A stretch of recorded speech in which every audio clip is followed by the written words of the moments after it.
বাইসাইকেলেও তো আয়কর বসাইতে পারে। তো সরকার যে আইসা এগুলো করতেছে মনে হয় না বেশি দিন থাকতে পারে। আইনেই নাই, কোনো দেশেও নাই।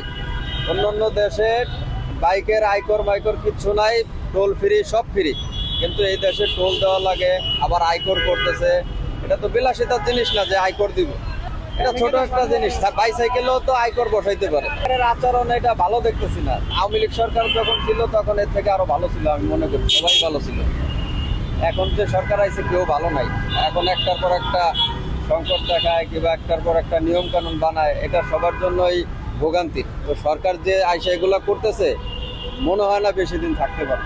এই বিষয়টা তো বাংলাদেশ ধ্বংসের দিকে নিয়ে যাচ্ছে। হকারদের জন্য রাস্তা হচ্ছে জনগণের, এটা হকারদের জন্য না। এটা জনগণ সুস্থভাবে হাঁটবে, নিরাপদভাবে হাঁটবে, এই জন্য রাস্তা দিছে। হকারদের বসার জন্য রাস্তা কোনো দেশে নাই। এটা তো অনিয়ম, অন্যায়। এটা এক ধরনের ধান্দা করার জন্য এরকম করতেছে।